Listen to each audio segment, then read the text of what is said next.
நேற்று எல்லோருக்குமான தலைவர் டாக்டர் அம்பேத்கர் அப்படிங்கிற அந்த புத்தக வெளியீட்டு விழா எல்லாரும் கேள்விப்பட்டிருப்பீங்க. கடந்த ஒரு வாரமாக பேசு பொருளாக இருக்கிறது அந்த விழா குறித்து தான். அதுவும் நேற்று அந்த நிகழ்ச்சி நடந்து முடிந்த பிறகு மிக பெரும் பரபரப்பு அரசியல் களத்தில் ஏற்படுத்தியிருக்கு. அதுதான் பேசு பொருளாக கிட்டத்தட்ட இன்னும் 2-3 நாளைக்காவது குறைஞ்சபட்சம் அந்த நிகழ்ச்சி தான் பேசு பொருளாக இருக்கும். அண்ணன் திருமாவளவன் எங்கெல்லாம் போறாரோ அங்கெல்லாம் அவர் வாயில மைக்க விட்டுட்டு இதை குறித்தே கேள்வி கேட்டுக்கிட்டே இருக்க போறாங்க அப்படிங்கிறதுல எந்த சந்தேகமும் இல்லை. நாம அந்த நிகழ்ச்சியை பார்த்துக்கிட்டு இருக்கும் போதே சில விஷயம் நமக்கு தோணுச்சு. என்ன அப்படின்னா, ஒரு 4 விஷயம் தோணுச்சு. அதுல முதல் விஷயம், இது அம்பேத்கர் அனைவருக்குமான தலைவர் அப்படிங்கிற அந்த புத்தக வெளியீட்டு விழாவா இல்ல டிஎம்கேக்கு எதிரான பிரச்சார மேடையா அப்படிங்கிற சந்தேகம் முதல்ல எழுந்துச்சு. 2வது விஷயம், இது அம்பேத்கருக்கான புத்தக வெளியீட்டு விழாவா இல்ல ஆதவர்ஜுனோ விஜய் அவர்களையும் ப்ரொமோட் பண்ணிக்க மேடை அமைச்சு தரப்பட்டுச்சா அப்படிங்கிற 2வது கேள்வியும் இருந்துச்சு. 3வது, சமத்துவ நாயகன் புரட்சியாளர் டாக்டர் அம்பேத்கரோட புத்தக வெளியீட்டு விழாவிலேயே அந்த மேடையிலேயே சமத்துவத்தை பார்க்க முடியலையே அப்படிங்கிற ஒரு சிந்தனையும் அந்த எண்ணமும் நமக்கு தோணுச்சு. 4வது மிக முக்கியமானது, நான் அந்த மேடையில் அந்த இடத்துல அண்ணன் திருமாவளவனை ரொம்ப மிஸ் பண்ணேன். அது குறித்து நம்ம விவரமா பேசலாம் வாங்க. ஆண்ட பரம்பரை என்னும் ஜாதிய மனநோய்க்கு எதிராக நாம் களம் காணுவது இன்றியமையாதது என்று நீங்கள் கருதினால், தங்களுக்கு வாய்ப்பு இருந்தால் நமது அரசியல் வெங்காயம் சேனல் வளர்ச்சிக்கு நீங்களும் பங்களிக்கலாம். நாம சொன்னோம் பாத்தீங்களா, இது ஆதவர்ஜுனையும் விஜயையும் ப்ரொமோட் பண்ணிக்கிற மேடை மாதிரியே இருந்துச்சு, இது ஒன்றும் நூல் வெளியீட்டு விழா மாதிரி இல்லை அப்படின்னு சொல்லி சொன்னோம் இல்லையா. அப்படித்தான் ஆதவர்ஜுன் தன்னை அங்க அந்த மேடையில ரெஜிஸ்டர் பண்ணிக்கிட்டார். அவர் பேச்சு முழுக்க திமுகவை குறி வச்சு எதிர்த்தும் விஜயை ஆதரிச்சும் தானே இருந்துச்சே தவிர, அவர் எந்த கட்சியில தன்னை துணை பொதுச் செயலாளராக இருக்காரோ, விடுதலை சிறுத்தைகள் கட்சி, அந்த கட்சிக்கு ஆதரவான பேச்சு கூட அவர் இடத்துல இல்லை. அவரும் அண்ணன் திருமாவை குறைச்சி மதிப்பிடுற மாதிரியும், திமுக மிகப்பெரிய நெருக்கடியை அண்ணன் திருமாவுக்கு கொடுத்து அதனால தான் அவர் அங்கே அந்த புத்தக வெளியீட்டுக்கு வரல அப்படிங்கிற மாதிரியான சித்தரிப்பை ஆதவர்ஜுனே அங்க அந்த அவரோட பேச்சு மூலமா வெளிப்படுத்துறார். தேர்தல் அரசியல ஒரு பொருட்டா கருதாத விசிகாவோட தலைமையான அண்ணன் திருமாவளவனை ஒரு கட்சி வெறும் தேர்தல் அரசியலை காட்டி அந்த நெருக்கடியை கொடுத்து, கூட்டணி நெருக்கடியை கொடுத்து மட்டுமே ஒரு பொது நிகழ்ச்சியில ஒரு புத்தக வெளியீட்டுக்கு வர முடியாத மாதிரி தடுக்கும் திமுக. அப்படி தடுத்தா அதை கேட்டுக்கிட்டு இவர் விலகி போவாரு அப்படின்னு அண்ணன் திருமாவளவனை சிறுமைப்படுத்தி அவரை பற்றி குறைந்தபட்ச புரிதல், வெளியிலிருந்து அவரை கவனிக்கிற நமக்கு இருக்கிற புரிதல் கூட அந்த கட்சியோட கொள்கையை தலைமையை ஏத்துக்கிட்ட தன்னை பொதுச் செயலாளர்னு சொல்லிக்கிற ஆதவர்ஜுன் கிட்ட இல்லையோ அப்படிங்கிறத தான் நாம அவரோட அந்த பேச்சின் மூலமா முழுக்க அதை உணர முடிஞ்சிச்சு. மன்னர் ஆட்சி அகற்றப்படணும் அப்படிங்கிறார்.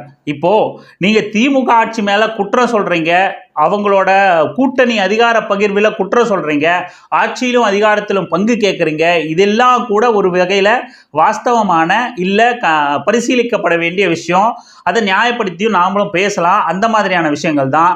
ஆனால் மன்னர் ஆட்சி, அதனால அந்த ஆட்சி அகற்றப்படணும், மன்னர் ஆட்சின்னா குடும்ப ஆட்சி அப்படிங்கிறார். இன்னும் தொடர்ந்து அவங்க குடும்பத்தை சார்ந்தவங்களே அதிகாரத்தில் இருக்காங்க, முதலமைச்சர் பதவிக்கு வராங்க, அதனால அதை அகற்றிட்டு விஜய் அதிகாரத்தில் உட்கார வைக்கிறது தான் நமக்கு கடமை அப்படிங்கிற மாதிரி அவர் பேசுறாரு. இது முழுக்க ஒரு வெற்றான வாதம். திமுக ஆட்சியில் இருக்கிறது அப்படிங்கிறது ஏதோ ஒரு சாதி பெரும்பான்மையை பேசி, சாதி அதிகாரத்தை ஒரு பெரும்பான்மை பலத்தை பேசி அவங்க ஆட்சியில் இல்லை. அதை முதல்ல நாம புரிஞ்சுக்கணும். மற்ற மாநிலங்களுக்கோ இல்ல பாஜக செய்யற அரசியலுக்கோ திமுகவுக்கோ உள்ள வித்தியாசம் என்ன அப்படின்னா, தமிழ்நாட்டு அரசியலுக்கோ மற்ற மாநிலங்களுக்கோ உள்ள வித்தியாசம் என்ன அப்படின்னா, ஆந்திராவை எடுத்துக்கிட்டீங்கன்னா அங்க நாயுடுவா ரெட்டியா, சந்திரபாபு நாயுடுவா ஜெகன்மோகன் ரெட்டியா, எந்த பெரும்பான்மை சமூகத்தோட ஆதிக்கம் அங்க செலுத்தணும் அப்படிங்கிறது அங்க பிரதான பிரச்சனையா இருக்கும். நீங்க மேற்கு வங்க எடுத்துக்கிட்டீங்கன்னா மம்தா பானர்ஜி, தெலுங்கானா எடுத்துக்கங்க, அங்கேயும் ரெட்டி.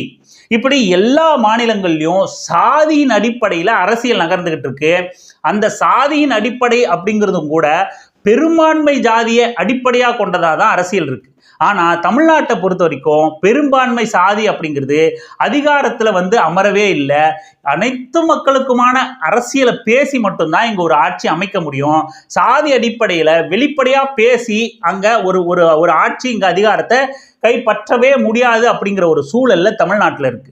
அப்புறம் எப்படிப்பா நீங்க ஜாதி பார்த்து வேட்பாளரை நிற்க வைக்கிறீங்க அப்படின்னா, அது தேர்தல் களத்துல தேர்தல் அரசியல்ல இருக்கிற ஒரு உத்தி தானே தவிர அதை தாண்டி அங்க சாதி அடிப்படையா வச்சு மட்டும்தான் திமுக ஆட்சி பிடிச்சிருக்கு அப்படிங்கிற அந்த வாதங்கிறது வெற்றுவாதம். அதோட சேர்ந்து தொடர்ந்து இந்த ரிசர்வ்டு தொகுதியான விமர்சனத்தை விசிகா சார்பில் இருந்தே ஆதவ் அர்ஜுன் அதை கேள்வி எழுப்பிக்கிட்டு இருக்கிறதும், விசிகா மேல வெளியிலிருந்து மற்ற நபர்கள் திரும்ப பொது தொகுதியில நிக்க முடியுமா, விசிகா பொது தொகுதியில நிக்க முடியுமா, பொது தொகுதியை கேட்டு வாங்க முடியுமா அப்படிங்கிற மடைமாற்று அரசியலை தொடர்ந்து செஞ்சுக்கிட்டே இருக்காங்க. இப்போ திருமா அண்ணன் சிதம்பரம் தொகுதியில வெற்றி பெற்றார் அப்படின்னா, 1,00,000 வாக்குகள் வித்தியாசத்துல வெற்றி பெற்றார் அப்படின்னா அங்க அவர் ஒரு சாதி வாக்கு வாங்கிய வெற்றி பெறாரு. அது மட்டும் இல்லாம ரிசர்வ்டு தொகுதி அப்படிங்கிறது மறுக்கப்படுற உரிமையை மீட்டு அந்த மக்கள் கிட்ட கொடுக்கறதுக்கு தானே தவிர, நீங்க ரிசர்வ்டு தொகுதி கொடுத்த பிறகும் இல்ல ரிசர்வ்டு தொகுதியே எங்களுக்கு பொருட்டு கிடையாது, பொது தொகுதி தான் இலக்கு அப்படின்னு அதை ஒரு பொருட்டா மதிக்காம அந்த சிஸ்டத்தையே கேள்விக்குள்ளாகி அதை காணாமாக்குற வேலையை தான் தொடர்ந்து வெளியிலிருந்தும் விசிகா மேல விமர்சனங்கள் வைக்கப்படுது. ஆதவ் அர்ஜுன் மாதிரியான நபர்களும் பொது தொகுதியை தொடர்ந்து கேள்வி எழுப்புறது அப்படிங்கிறது இதை நோக்கிதான். அந்த ரிசர்வ்டு தொகுதி கான்செப்டே உடைக்கிற விதமா தான் அவங்களோட நகர்வுகள் தொடர்ந்து நகர்ந்துகிட்டு இருக்கு. இப்ப இந்த மன்னராட்சிக்கு வருவோம். மன்னராட்சி அப்படிங்கிறது அப்பா மகன் அப்படின்னு வர்றது கிடையாது. மன்னராட்சி நீங்க வரலாறுகளில் உள்ள மன்னராட்சிகளை எடுத்துக்கிட்டீங்கனாலும் இப்பயும் மன்னராட்சி இல்லைன்னு நான் சொல்லல, இருக்கு. ஆனா அது திமுகவில் இருக்கிறது தான் மன்னராட்சின்னா அதை நம்ம கண்டிப்பா அதை நம்ம ஏத்துக்கல, மறுக்கிறோம். முன்னாடி இருந்த மன்னராட்சி அப்படிங்கிறது அப்பன் இருப்பாரு, அதுக்கடுத்து மகன் இருப்பாரு, அதுக்கடுத்து அவங்க தலைமுறையே அந்த மன்னர் பதவியை அனுபவிச்சுக்கிட்டு இருக்கோம். அதுல மக்களோட பங்களிப்பு அப்படிங்கிறது எதுவுமே இருக்காது. அவங்க தலைமுறையா பதவிகளை கைமாத்திக்கிட்டே இருப்பாங்க, அவங்களோட வாரிசுகளுக்கு தந்துகிட்டு இருப்பாங்க. அதுல மக்கள் தங்களோட பங்களிப்பா தாங்க யாரையும் தேர்ந்தெடுக்க மாட்டாங்க. அதுதான் பழங்கால மன்னராட்சியில இருந்த நிஜமான மன்னராட்சி முறை. இன்னைக்கும் மன்னராட்சி இருக்கு. அது நேக்கா திமுக பக்கம் திருப்பி விடப்படுது. அது திமுகவில் இருக்கிறது கிடையாது மன்னராட்சி. நிர்மலா சீதாராமன் கிட்ட இருக்கிறதா மன்னராட்சி, ஜெய்சங்கர் கிட்ட இருக்கிறதா மன்னராட்சி. மக்களை சந்திக்காமையே மிக உச்சபட்ச அதிகாரம் கொண்ட பதவியை கிட்டத்தட்ட 15 வருஷங்களா அனுபவிச்சுட்டு இருக்காங்க இல்லையா நிர்மலா சீதாராமன். மிக முக்கிய துறைக்கு அமைச்சரா மாற்றப்படுறாங்க இல்லையா நிர்மலா சீதாராமன். எதன் பொருட்டு அவங்க அமைச்சரா மாற்றப்பட்டாங்க? ஜெய்சங்கர் எப்படி வெளியுறவுத்துறை அமைச்சரா மாற்றப்பட்டாரு? நிர்மலா சீதாராமனுக்கு எப்படி நிதித்துறையும் இராணுவத்துறையும் அளிக்கப்பட்டிருந்துச்சு, இப்பவும் அளிக்கப்பட்டுக்கிட்டு இருக்கு. எப்படி எதன் அடிப்படையில் கொடுத்தாங்க? எந்தவித மக்கள் பங்களிப்பும் இல்லாம தங்களோட ஆதிக்கத்தின் மூலமா அதிகாரத்தை தன் வசப்படுத்திக்கிறது தான் மன்னராட்சியை தவிர, நீங்க ஒரு கட்சிக்குள்ள தனக்கு அப்புறம் தன் மகனுக்கு அப்புறம் இன்னொருத்தர் கட்சி தலைமையை ஏற்றுக்கிட்டு அந்த தலைமை கூட மக்கள் கிட்ட தேர்தலை சந்திச்சு வாக்குறுதி கொடுத்து களவேலை செஞ்சு வாக்கு வாங்கி தான் முதலமைச்சர் ஆக முடியும் அப்படிங்கிறது மன்னராட்சி கிடையாது. நான் மக்களை சந்திக்கவே மாட்டேன், மக்கள் கிட்ட கையெடுத்து கும்பிட்டு வாக்கு கேட்க மாட்டேன், வாக்குறுதி கொடுத்து வாக்கு கேட்க மாட்டேன், எதையுமே செய்ய முடியாது, எனக்கு அதிகாரமும் பதவியும் பணமும் தானா சேரும், அதுதான் எங்களோட ஆதிக்கம் அப்படிங்கிற நிர்மலா சீதாராமன் பெற பதவிதான் மன்னராட்சி. ஜெய்சங்கர் பெற பதவிதான் மன்னராட்சி. நீதிமன்றங்கள்ல ஒரே சாதி கோலச்சுகிறது தான் மன்னராட்சி. இதையெல்லாம் வெளியுறவுத்துறை அமைச்சர்களா இருக்காங்க இல்லையா, வெளியுறவுத்துறை அதிகாரிகளா இருக்காங்க இல்லையா, ஒரே சாதியை சேர்ந்தவங்க, அதுக்கு பேர் தான் மன்னராட்சியை தவிர ஒரு கட்சி தன்னோட கொள்கையை மக்கள் கிட்ட சொல்லி மக்கள் கிட்ட வாக்கு வாங்கி பதவி பெறதுங்கிறது மன்னராட்சியா நம்ம கருத முடியாது. இந்த புரிதலே இல்லாம நாம வெறும் தேர்தல் அரசியலை நோக்கி நகர்ந்து வெற்றி அடைஞ்சு என்னத்தை மக்களுக்கு செஞ்சிருவோம்?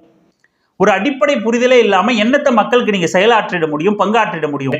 போற போக்குல காஞ்சி மடத்து மகா பெரியவா நல்ல சாமியாரு, இன்னும் போலி சாமியார்கள்லாம் தனியா இருக்காங்க அப்படின்னு அம்பேத்கர் நூல் வெளியீட்டு விழாவில் எந்த இந்து மதத்தோட கட்டமைப்பின் மீது மிகப்பெரிய தாக்குதலை நடத்தணும்னு அம்பேத்கர் சொன்னாரோ, அதை நோக்கி செயல்பட்டாரோ, அந்த மேடையில் இருந்துகிட்டு அவர் புத்தக வெளியீட்டு விழாவில் நின்றுகிட்டு காஞ்சி மகா பெரியவா, காஞ்சி மடத்து சாமியார் நல்லவன், மத்தவன் தான் அயோக்கியம் அப்படின்னு ஆதவ் அர்ஜுன் சொன்னா அவரோட புரிதல் என்ன? அவர் எந்த புரிதலோட விடுதலை சிறுத்தைகள் கட்சியில சேர்ந்தாரு? அவர் எந்த புரிதலோட அண்ணன் திருமாவோட கொள்கையை ஏத்துக்கிட்டேன்னு சொல்லி தலைமையை ஏத்துக்கிட்டேன்னு அந்த கட்சியில் இருக்கார்? இது 19 சங்கிகள் பார்வையிலிருந்து திமுக எதிர்ப்பு தானே தவிர, இது ரொம்ப ரொம்ப ரொம்ப சாதாரணமா சங்கிகள் போற போக்குல பேசிட்டு போறதானே தவிர, இதுக்கு நீங்க பொலிட்டிக்கல் சயின்ஸ் படிக்கணும்னு அவசியம் இல்லை, நீங்க 3 தேர்தலுக்கு வியூக வகுப்பாளராக வேலை செய்யணும்னு அவசியம் இல்லை, சாதாரண சங்கிகளோட வாட்ஸ்அப் யூனிவர்சிட்டியில சேர்ந்தாலே இந்த தகவல்லாம் கிடைச்சிரும். இதுக்கு எதுக்கு நீங்க பொலிட்டிக்கல் சயின்ஸ் படிக்கணும், இதுக்கு எதுக்கு நீங்க விசிகாவில் சேரணும்? இந்தியாவிலே ஒரு அரசியல் கட்சி வாரிசு அரசியலை குறித்து பேச தகுதி உள்ள ஒரு கட்சி இருக்குன்னா அது விடுதலை சிறுத்தைகள் கட்சி தான். ஆனா அந்த விடுதலை சிறுத்தைகள் கட்சியே அதனோட தலைவரே எந்த இடத்துலையும் வாரிசு அரசியலுங்கிறத ஒரு பிரதான பிரச்சனையா மக்கள் முன்னாடி வச்சதே கிடையாது. வேற எந்த கட்சியுமே வாரிசு அரசியல் இல்லாத கட்சி இல்லவே இல்லைங்க.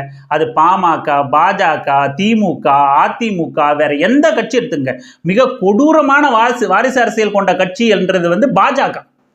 ஆனா அண்ணன் திருமா தீவிரமா கொள்கை ரீதியா பாஜகவை எதிர்த்திருக்காரு, சனாதனத்தை எதிர்த்திருக்காரு, அவங்களோட கொள்கை அரசமைப்புக்கு ஆபத்து அப்படிங்கிறத எதிர்த்திருக்காரே தவிர ஒரு நாளும் அவங்களோட வாரிசு அரசியல் கொள்கையை, அந்த வாரிசு அரசியலை ஒரு பிரதான பிரச்சனையா மக்கள்கிட்ட கொண்டு போய் அவர் பேசினதே கிடையாது, அவர் வாக்கு கேட்டதே கிடையாது, அவர் அரசியல் பிரச்சாரம் பண்ணதே கிடையாது.